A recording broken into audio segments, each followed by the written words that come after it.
¿Te gustaría aprender a orar sin esfuerzo todos los días y aprovechar las herramientas bíblicas más poderosas para tu vida? En este video te voy a enseñar cómo puedes tener una relación más íntima y profunda con Dios a través de la oración. La oración es una de las prácticas más importantes y fundamentales de la vida cristiana. A través de la oración podemos comunicarnos con Dios, expresarle nuestro amor, nuestra gratitud, nuestras necesidades, nuestras peticiones y también escuchar su voz, su guía, su consuelo y su voluntad para nosotros. La oración es el medio por el cual nos conectamos con Dios y experimentamos su presencia y su poder en nuestra vida. Pero ¿cómo podemos orar sin esfuerzo todos los días? ¿Cómo podemos hacer de la oración un hábito y no una obligación? ¿Cómo podemos disfrutar de la oración y no distraernos? Vamos a responder a estas preguntas y más. Además, al final te voy a mostrar algunas claves y consejos que te ayudarán mucho a mejorar tu vida de oración. Comencemos. La primera clave para orar sin esfuerzo todos los días es entender que la oración no es una actividad, sino una actitud. Muchas veces pensamos que la oración es algo que hacemos en un momento y lugar específico, como por ejemplo en la mañana, en la noche o en la iglesia. Y eso está bien, pero la oración es mucho más que eso. La oración es una forma de vivir, una forma de estar en constante comunión con Dios en todo momento y lugar. La Biblia nos dice en 1 Tesalonicenses 5:17, orad sin cesar. Esto significa que podemos orar en cualquier situación, en cualquier circunstancia y en cualquier momento del día. Podemos orar mientras trabajamos, mientras estudiamos, mientras conducimos, mientras cocinamos, mientras nos duchamos, mientras hacemos ejercicio, mientras nos divertimos, mientras descansamos y así sucesivamente. Podemos orar con palabras, con pensamientos, con gestos, con canciones, con silencios, con lágrimas, con risas, con abrazos, con besos y con cualquier forma de expresión que tengamos. Lo importante es que mantengamos nuestro corazón y nuestra mente conectados con Dios y que le hablemos y le escuchemos como a nuestro mejor amigo. Cuando entendemos que la oración es una actitud y no una actividad, se nos hace más fácil y natural orar sin esfuerzo todos los días. No tenemos que esperar a un momento o lugar especial para orar, sino que podemos hacerlo en cualquier momento y lugar.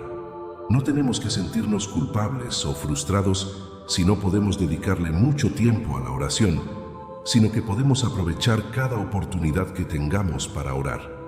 No tenemos que seguir un método o una fórmula para orar, sino que podemos hacerlo de la forma que más nos acomode y nos guste. Lo único que tenemos que hacer es estar conscientes de la presencia de Dios en nuestra vida y conversar con Él como lo haríamos con un amigo. Pero ¿cómo podemos estar conscientes de la presencia de Dios en nuestra vida? ¿Cómo podemos recordar que Dios está con nosotros y que quiere que le hablemos y le escuchemos? Aquí es donde entran en juego las herramientas bíblicas más poderosas para nuestra oración. Así que presta mucha atención a lo siguiente. Estas herramientas son recursos que Dios nos ha dado en su palabra para que podamos orar de una manera más efectiva y poderosa. Son las siguientes. Primero, la alabanza. Es la expresión de admiración y aprobación hacia Dios por su grandeza, su bondad y sus obras. La alabanza reconoce la gloria de Dios en sí misma y la ensalza. La alabanza es una forma de adorar a Dios y de honrar su nombre. La alabanza puede ser individual o colectiva, verbal o musical, espontánea o litúrgica. Un ejemplo de alabanza es el Salmo 150, que dice: Alabad a Dios en su santuario, alabadle en el firmamento de su poder, alabadle por sus proezas, alabadle conforme a la muchedumbre de su grandeza, alabadle a son de bocina, alabadle con salterio y arpa. Todo lo que respira alabe a Jehová. Aleluya. Salmo 150, 1-6. Este salmo nos invita a alabar a Dios con todo nuestro ser y con diversos instrumentos musicales por sus maravillosas obras y su majestad. El salmo termina con una exclamación de alegría y de triunfo. Aleluya, que significa alabad a Yahvé. Segundo, la acción de gracias. Es la conciencia de los dones que Dios nos ha dado y la respuesta de gratitud que le ofrecemos. La acción de gracias es proporcional a la sensibilidad de esa conciencia de la gratuidad. Cuanto más conciencia tengamos de que vivimos de la gracia, más espontáneamente brota la acción de gracias. La acción de gracias es una forma de reconocer la bondad y la generosidad de Dios y de expresar nuestra alegría y nuestra satisfacción. La acción de gracias puede ser por motivos generales o específicos, por beneficios pasados, presentes o futuros, por nosotros mismos o por los demás. Un ejemplo de acción de gracias es el de Pablo, que dice: doy gracias a mi Dios siempre que me acuerdo de vosotros, siempre en todas mis oraciones, rogando con gozo por todos vosotros, por vuestra participación en el Evangelio desde el primer día hasta ahora. Filipenses 1:3-5. Pablo agradece a Dios por los hermanos de la iglesia de Filipos, por su comunión y colaboración en la obra del Señor. Pablo también expresa su confianza en que Dios completará la obra que ha comenzado en ellos. Tercero, la confesión. Es el reconocimiento de nuestros pecados ante Dios y el arrepentimiento sincero de los mismos. La confesión implica también el propósito de enmienda y la disposición a recibir el perdón de Dios y la reconciliación con Él y con los demás. La confesión es una forma de humillarnos ante Dios y de admitir nuestra culpa y nuestra necesidad de su gracia. La confesión puede ser personal o comunitaria, privada o pública, general o específica, ocasional o periódica. Un ejemplo de confesión es el del salmista, que dice: ten piedad de mí, oh Dios, conforme a tu misericordia, conforme a la multitud de tus piedades, borra mis rebeliones, lávame más y más de mi maldad, y límpiame de mi pecado, porque yo reconozco mis rebeliones, y mi pecado está siempre delante de mí. Contra ti solo he pecado, y he hecho lo malo delante de tus ojos. Salmo 51:1-4. El salmista se humilla ante Dios y confiesa su culpa, pidiendo su compasión y su limpieza. El salmista también reconoce que su pecado es contra Dios y que solo Él puede perdonarlo y restaurarlo. Cuarto, la petición. Es la expresión de nuestras necesidades y deseos ante Dios, confiando en su poder y su voluntad para concederlos. La petición reconoce nuestra dependencia de Dios y nuestra confianza en su amor. La petición es una forma de acercarnos a Dios y de pedirle su ayuda y su provisión. La petición puede ser por asuntos materiales o espirituales, por nosotros mismos o por los demás, por situaciones presentes o futuras, por necesidades urgentes o permanentes. Un ejemplo de petición es el de Jesús, que dice: Padre, si quieres, pasa de mí esta copa, pero no se haga mi voluntad, sino la tuya. Lucas 22:42. Jesús pide a su Padre que le libre del sufrimiento de la cruz, pero al mismo tiempo se somete a su plan y su propósito. Jesús también nos enseña a pedir en el Padre Nuestro, que incluye varias peticiones como el pan de cada día, el perdón de los pecados, la liberación del mal, etc. Quinto, la intercesión. Es la oración que hacemos por otras personas, presentando sus necesidades y sus causas ante Dios. La intercesión es una forma de amor al prójimo y de participación en la obra de Dios. La intercesión es una forma de solidarizarnos con los que sufren y de apoyarlos con nuestra oración. La intercesión puede ser por personas conocidas o desconocidas, por amigos o enemigos, por creyentes o incrédulos, por líderes o súbditos, por vivos o muertos. Un ejemplo de intercesión es el de Abraham, que dice: ¿destruirás también al justo con el impío?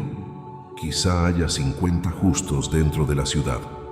¿Destruirás también y no perdonarás al lugar por amor a los 50 justos que estén dentro de él? Lejos de ti el hacer tal, que hagas morir al justo con el impío, y que sea el justo tratado como el impío. Nunca tal hagas. El juez de toda la tierra, ¿no ha de hacer lo que es justo? Génesis 18, 23, 25. Abraham intercede por la ciudad de Sodoma, pidiendo a Dios que la perdone si hay algunos justos en ella. Abraham también se atreve a regatear con Dios, bajando el número de justos hasta 10. Sexto, la meditación. Es la reflexión y el análisis de la palabra de Dios y de sus obras, buscando comprender su significado y su aplicación a nuestra vida. La meditación es una forma de escuchar a Dios y de profundizar en su conocimiento. La meditación es una forma de iluminar nuestra mente y de transformar nuestro corazón. La meditación puede ser sobre textos bíblicos o sobre temas doctrinales, sobre hechos históricos o sobre experiencias personales, sobre la creación o sobre la redención, sobre la ley o sobre el evangelio.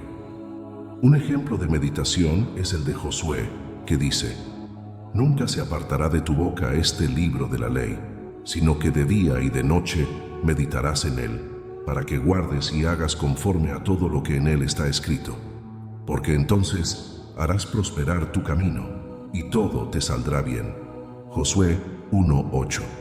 Josué recibe el mandato de meditar en la ley de Dios para obedecerla y prosperar en su misión. Josué también recibe la promesa de que Dios estará con él y le dará el éxito. Séptimo, la lectura bíblica. Es el acto de leer y escuchar la palabra de Dios, reconociendo su autoridad e inspiración divina. La lectura bíblica es una forma de alimentar nuestra fe y de recibir la instrucción y la corrección de Dios. La lectura bíblica es una forma de acercarnos a la revelación de Dios y de conocer su voluntad. La lectura bíblica puede ser sistemática o selectiva, individual o colectiva, oral o escrita, literal o figurada, histórica o profética. Un ejemplo de lectura bíblica es el de los bereanos, que dicen: «Estos eran más nobles que los que estaban en Tesalónica, pues recibieron la palabra con toda solicitud, escudriñando cada día las Escrituras para ver si estas cosas eran así». Hechos 17:11. Los bereanos reciben el mensaje de Pablo con interés, pero también lo contrastan con las Escrituras para comprobar su veracidad. Los bereanos también son elogiados por su nobleza y su diligencia en el estudio de la palabra de Dios. Ellos no se conforman con lo que oyen, sino que lo examinan a la luz de las Escrituras para ver si concuerda con la verdad revelada. La lectura bíblica les ayuda a discernir lo falso de lo verdadero y a crecer en el conocimiento de Dios y de su plan de salvación. Octavo, la memorización bíblica es el acto de guardar y recordar la palabra de Dios en nuestro corazón y en nuestra mente para tenerla siempre presente y aplicarla a nuestra vida. La memorización bíblica es una forma de fortalecer nuestra mente y de resistir la tentación y el engaño. La memorización bíblica nos ayuda a meditar en la palabra de Dios y a compartirla con otros. La memorización bíblica puede ser de versículos, de pasajes, de temas, de libros, etc. Un ejemplo de memorización bíblica es el del salmista, que dice: «En mi corazón he guardado tus dichos, para no pecar contra ti». Salmo 119:11. El salmista guarda la palabra de Dios en su corazón para no desviarse de sus mandamientos. El salmista también dice que la palabra de Dios es una lámpara a sus pies y una luz a su camino. La memorización bíblica tiene muchos beneficios para nuestra vida espiritual, como nos enseña el apóstol Pablo. Toda la Escritura es inspirada por Dios y útil para enseñar, para reprender, para corregir y para instruir en la justicia, a fin de que el siervo de Dios esté enteramente capacitado para toda buena obra. Al memorizar la Escritura, podemos aprender la voluntad de Dios, recibir su corrección, crecer en santidad y estar preparados para servirle.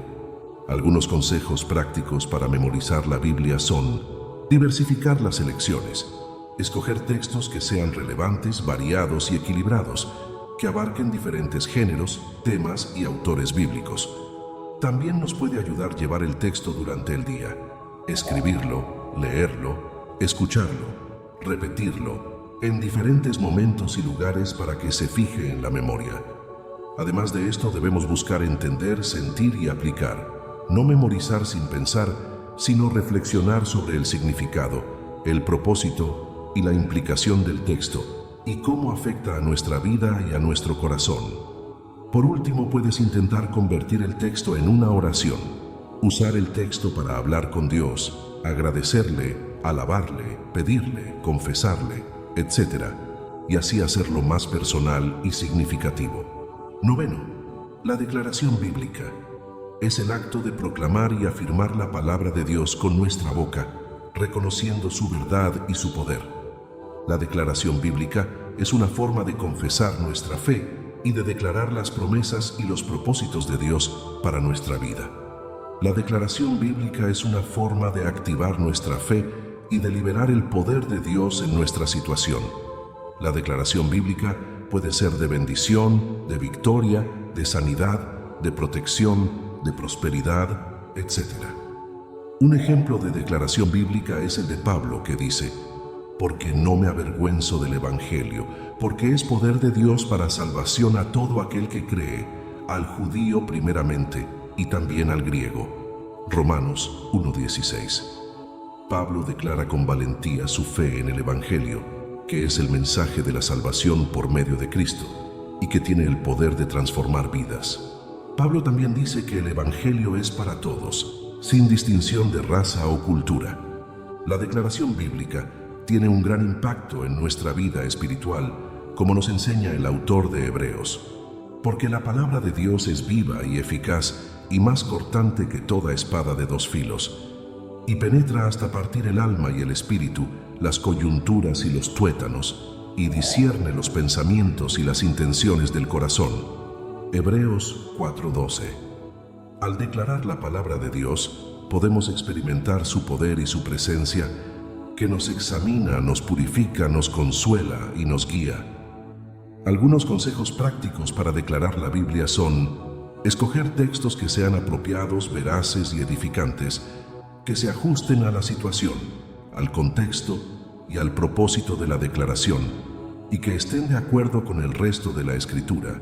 También, declarar el texto con fe, autoridad y confianza, creyendo que Dios cumple su palabra y que tiene el control de todas las cosas, y que Él es fiel y poderoso para hacer lo que ha prometido, y por supuesto, declarar el texto con humildad, sumisión y obediencia, reconociendo que la voluntad de Dios es buena, agradable y perfecta, y que Él sabe lo que nos conviene, y que debemos seguir sus mandamientos.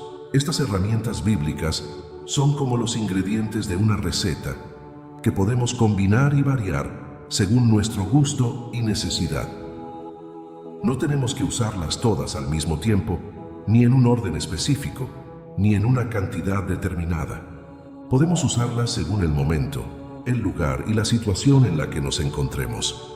Lo importante es que sepamos qué son, cómo funcionan y cómo aplicarlas en nuestra oración. Hasta ahora, hemos aprendido herramientas muy poderosas para mejorar nuestra oración. Sin embargo, aún nos quedan preguntas importantes, como por ejemplo, ¿qué decirle a Dios cuando te comunicas con Él? ¿Cómo aprovechar al máximo tu tiempo de oración? Vamos a tratar este tema ahora mismo, así que quédate muy atento, porque esto te va a ser de mucha utilidad. El primer método para orar eficazmente es dividir tu tiempo de oración en segmentos. Esto te ayudará a tener una oración más ordenada y equilibrada y a evitar que te distraigas o te aburras. Puedes dividir tu tiempo de oración en 4 segmentos: acción de gracias, alabanza, petición y escucha.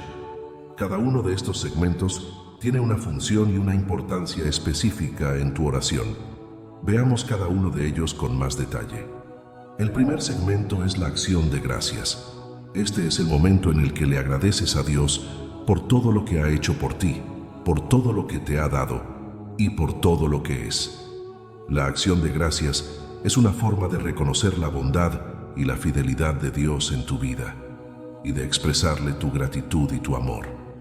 La Biblia nos dice en 1 Tesalonicenses 5:18: den gracias a Dios en toda situación, porque esta es su voluntad para ustedes en Cristo Jesús. Al dar gracias a Dios, también te llenas de alegría y de paz, y te preparas para recibir más bendiciones de su parte. El segundo segmento es la alabanza.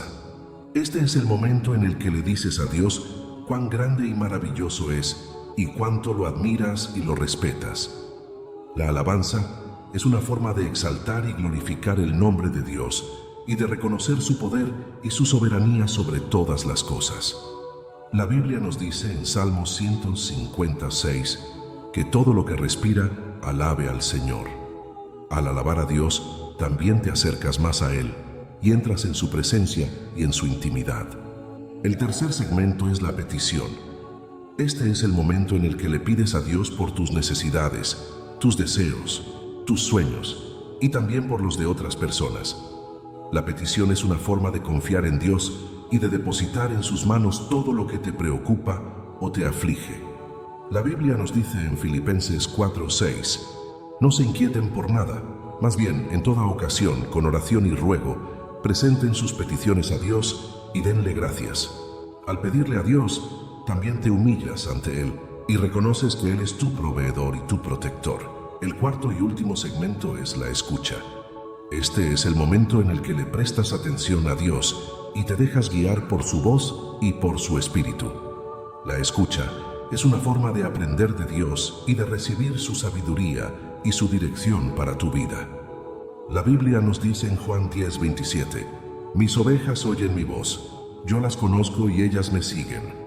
Al escuchar a Dios también te sometes a su voluntad y te alineas con sus planes y sus propósitos para ti. Estos son los 4 segmentos en los que puedes dividir tu tiempo de oración: acción de gracias, alabanza, petición y escucha. Te recomiendo que dediques al menos 5 minutos a cada uno de ellos y que los hagas en este orden. Así tendrás una oración de 20 minutos, que es un buen tiempo para empezar.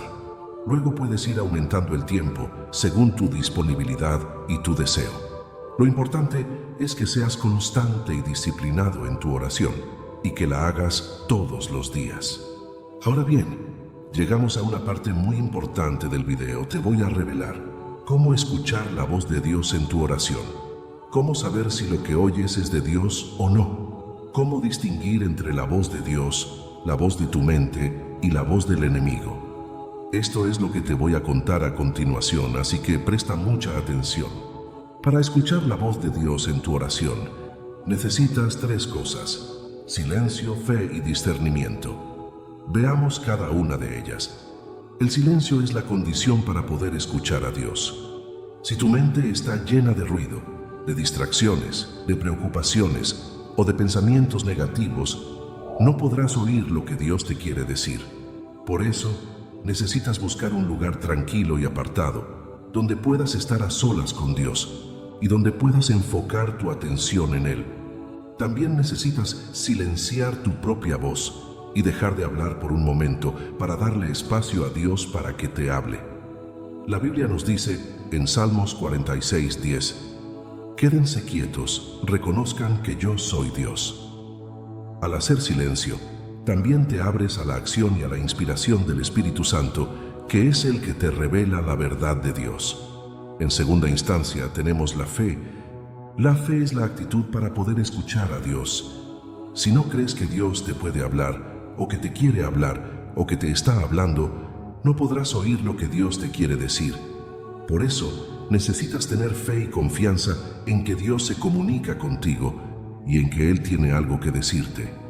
También necesitas tener fe y confianza en que tú puedes escuchar a Dios y en que Él te ha dado la capacidad de oír su voz.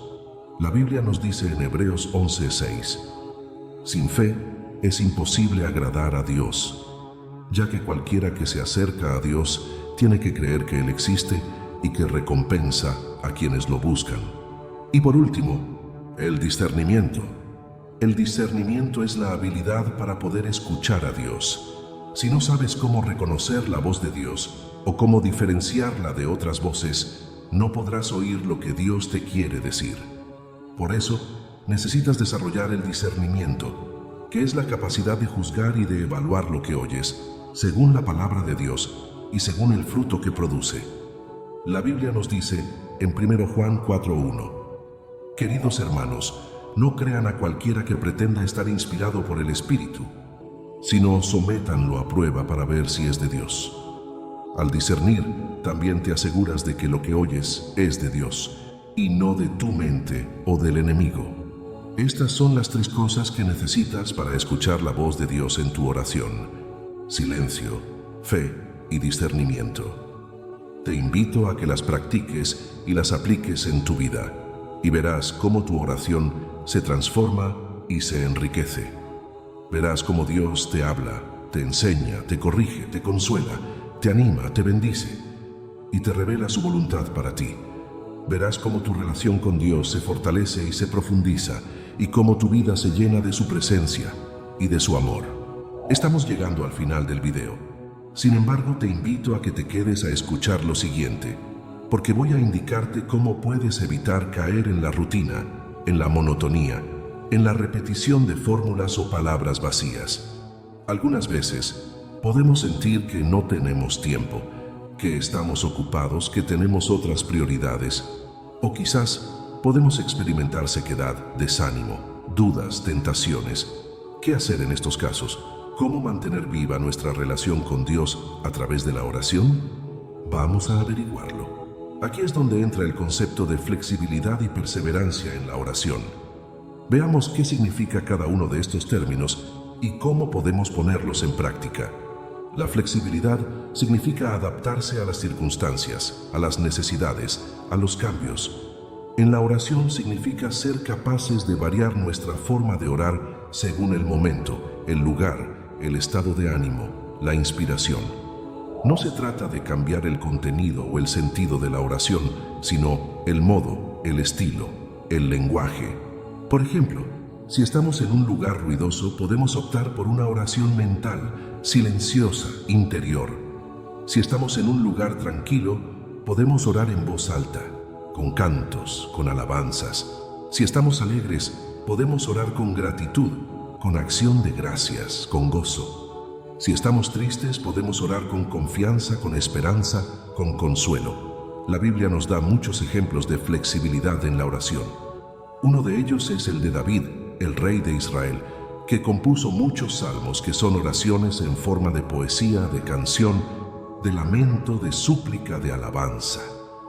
David oraba según lo que sentía, según lo que vivía, según lo que Dios le inspiraba.